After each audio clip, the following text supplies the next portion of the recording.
एक मित्र पूछते हैं कि घर पर कौन सा ध्यान करना चाहिए, और अगला सवाल भी मिलता जुलता है, एक घर पर कौन सा ध्यान करना चाहिए और एक ध्यान कब तक करें।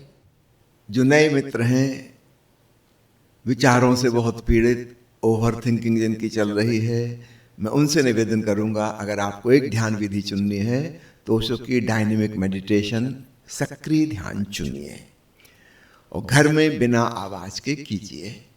कैथारसिस में भी आवाज नहीं और तीसरे चरण में हु की भी आवाज नहीं। बिना आवाज के आप ऐसे कहें कि जैसे हु कह रहे हैं, हवा पूरी बाहर छूटेगी, मुंह खुला होगा, पेट पिचकेगा, लेकिन कंठ पर कोई जोर ना पड़े, क्योंकि आप आवाज पैदा नहीं कर रहे हैं। इसका लाभ ये होगा कि परिवार के लोग, अड़ोस पड़ोस के लोग डिस्टर्ब नहीं होंगे आपके शोरगुल से, और आपको लाभ ये होगा कि जब आप बिना आवाज के हु कहेंगे, यह ज्यादा गहरा असर, ज्यादा डीप इफेक्ट पैदा करेगा। नाभि पूरी भीतर सिकुड़ेगी, आपको ध्यान आपका पेट पर जाएगा ही जाएगा, पूरी हवा बाहर निकल गई। जब हम कंठ से बोलते हैं तो ध्यान हमारा कंठ पे पहुंचता है, फिर उतनी गहरी सांस बाहर नहीं छूटती। जब आप कहेंगे पूरा पेट सिकुड़ेगा और बाहर कोई शोरगुल नहीं मचेगा, हल्की सी हु की ध्वनि होगी जो आप ही सुन पाएंगे, कोई और नहीं। कैथारसिस में भी जब हम पूरे शरीर का उपयोग करते हैं, सभी अंग प्रत्यंगों का, तब गहरी सफाई होती है। जब हम बोल के कुछ करते हैं, समझो आपको क्रोध आया और आप गाली देने लगे, गाली हम बहुत सुपरफिशियल माइंड में हैं। ये तो जब आप भाषा सीख गए, शब्द सीख गए, तब आप अपशब्द बोलना सीखे। इसके पहले भी क्रोध तो आता था। पशु पंक्षी हैं, उनको कोई भाषा नहीं आती, गुस्सा तो उनको भी आता है, फिर वे क्या करते हैं, पूरे बॉडी से एक्सप्रेस करते हैं, फुल बॉडी एक्सप्रेशन। आप घूंसा चलाइए, हवा में लातें फटकारिए, उछल कूद करिए, मानो आपने काल्पनिक शत्रु पे हमला कर दिया है। तो सिर्फ बोलने से थोड़ी बात होगी, पूरे शरीर का उपयोग करिए, तब आप पाएंगे शरीर की वो जो ग्रंथियां निर्मित हो गई थी दमन की वजह से, वो रिलीज हो गई। अब वहां से ऊर्जा का सहज प्रवाह आरंभ हो गया। जब हम केवल शब्दों का प्रयोग करते हैं, ये हमारे कॉन्शियस माइंड में है। हमारे मन के दो हिस्से हैं, चेतन मन लगभग 8 से लेकर 12% तक, कॉन्शियस माइंड जिसमें भाषा है, शब्द हैं, ग्रामर है, गणित है, जो जो जानकारी हमने पढ़ी है, लिखी है, यहां वहां से एकत्रित की है, वो हमारे चेतन मन में है। लगभग 90% मन हमारा अवचेतन है, सब कॉन्शियस है, वो बहुत बड़ा हिस्सा है, चेतन मन से लगभग 9 गुना बड़ा। वहां कोई भाषा नहीं है, वहां कोई शब्द नहीं है, लेकिन वहां एक्शन है, वहां भावनाएं हैं।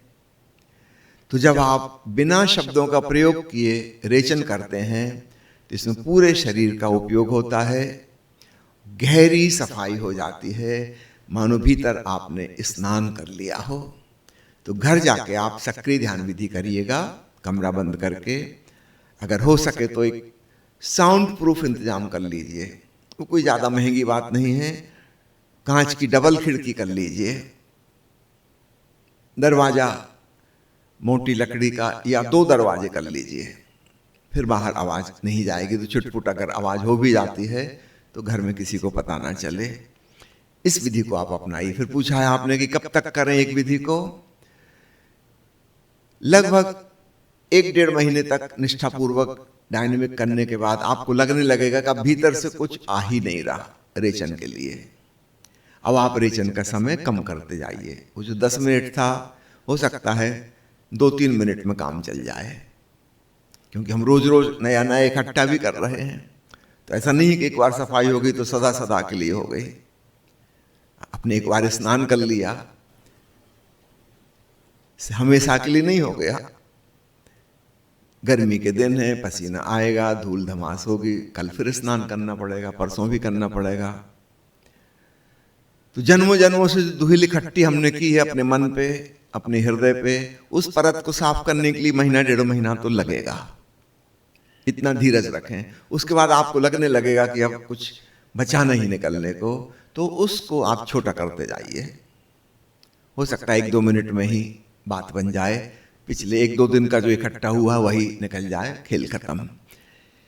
कुछ दिनों बाद आप पाएंगे कि अब हु मंत्र का उच्चार भी 10 मिनट करने की आवश्यकता नहीं लगती। वो जो ऊर्जा का ऊर्ध्वगमन है वो 2-3 मिनट में कि 4 मिनट में हो जाता है। उसको छोटा करते जाइए। क्रमशः आप पाएंगे लगभग 3 महीने के भीतर भीतर कि पहला चरण ही पर्याप्त है। बाकी 1 मिनट में दूसरा चरण, 1 मिनट में तीसरा चरण और सीधे चौथे में पहुंच गए। साक्षी और अनाहत नाद श्रवण, हाँ, उसको आप चाहें तो लंबा कर लें। जैसे जैसे आपके भीतर शांति का एहसास होने लगेगा, नाद श्रवण में रस आने लगेगा, आप पाएंगे अब आप 15 मिनट में, लगता है कि ये तो बहुत कम है, आप उसको लंबा कर लीजिए। जब आपको लगे कि खूब संतोष मिल गया, तृप्ति हो गई, तब अंत में 5वां चरण अहोभाव, इस प्रकार करिए। धीरे धीरे आप पाएंगे 10 मिनट भी श्वास लेने की जरूरत नहीं है, शायद 5 मिनट में ही काम होने लगा। ये संभव है। 5 मिनट आपने तीव्र गति से अराजक श्वास ली, 1 मिनट कैथारसिस, 1 मिनट हु, इतना बहुत है। इसके बाद आप मजे से आधा घंटा, 40 मिनट चौथे चरण में डूब गए, ईयर प्लग्स लगा के, आंख की पट्टी बांध के। जब वापस लौटे, उत्सव मनाया, अहोभाव से भरे और वहां ध्यान को समाप्त किया। जो नए मित्र ऑनलाइन सुन रहे हैं उनसे निवेदन है कि ओशो का डायनेमिक मेडिटेशन ठीक से समझने के लिए आप ओशो की किताब जिन खोजा तिन पाइयां पढ़िए, जिसमें उन्होंने विस्तार से इस पर प्रकाश डाला है। यह किताब ओशो फ्रेग्रेंस की वेबसाइट पर उपलब्ध है। इसके ऑडियो oshoworld.com की वेबसाइट पर उपलब्ध हैं। आप चाहें तो ऑडियो प्रवचन सुन सकते हैं। जब आप एक बार ठीक से समझ लेंगे ध्यान, तब आप कर पाएंगे।